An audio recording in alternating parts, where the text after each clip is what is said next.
ऊसाच्या शेतात काम करणाऱ्या या मुलाचा फोटो पहा। शाळेत जायच्या वयात हा मुलगा ऊसाच्या शेतात काम करतोय। हा दुसरा फोटो पहा। ही चिमुकली मुलं त्यांच्या आईसोबत ऊसाच्या मोळीवर बसली आहेत। ही मुलं देखील ऊसतोड कामगार आहेत। हो, तुम्ही बरोबर ऐकताय, ही मुलं ऊसतोड कामगार आहेत। लहान मुलं ऊसाच्या शेतात काम करतायत। तर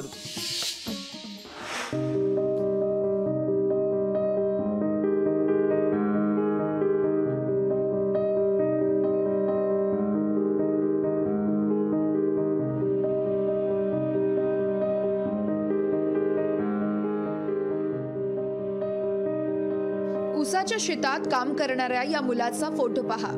शाळेत जायच्या वयात हा मुलगा ऊसाच्या शेतात काम करतोय। हा दुसरा फोटो पहा। ही चिमुकली मुलं त्यांच्या आईसोबत ऊसाच्या मोळीवर बसली आहेत। ही मुलं देखील ऊसतोड कामगार आहेत। हो, तुम्ही बरोबर ऐकलंय, ही मुलं ऊसतोड कामगार आहेत। लहान मुलं ऊसाच्या शेतात काम करतायत।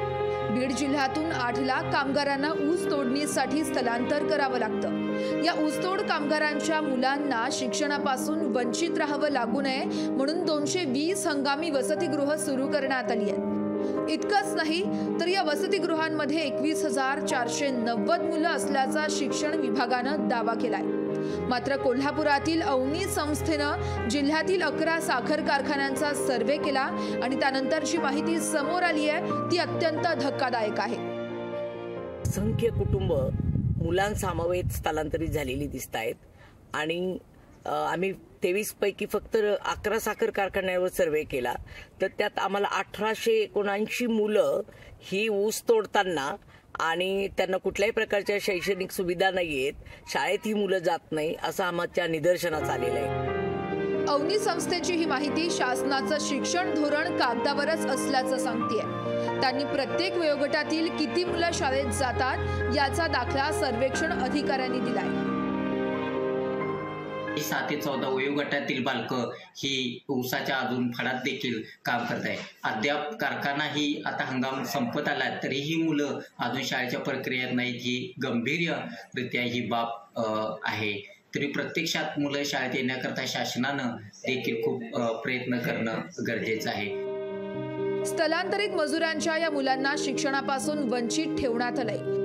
इतकंच नाही तर एकही सरकारी कर्मचारी या मुलांचा हाल हवाला विचारायला ऊसतोड मजुरांच्या वस्तीवर आला नाहीये। जिथं शिक्षणच दिलं जात नाही तिथं विद्यार्थ्यांना ज्या सोयी सुविधा आणि मध्यान्ह भोजन मिळतं ते तर या मुलांपासून दूरच राहिलं। ही लहान लहान मुलं फार तर अंगणवाडीपर्यंत शाळेत गेली आहेत, मात्र ज्या शाळेत गेली आहेत त्या शाळांचं नावही त्यांना सांगता येत नाहीये।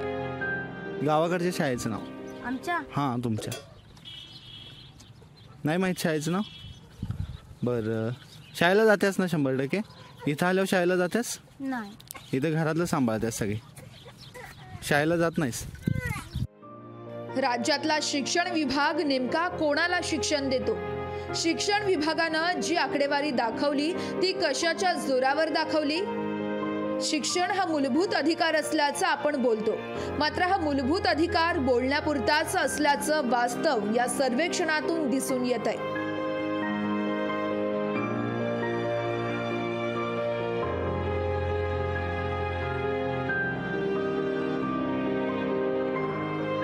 सतेश औंधकर, लोकशाही मराठी, कोल्हापूर।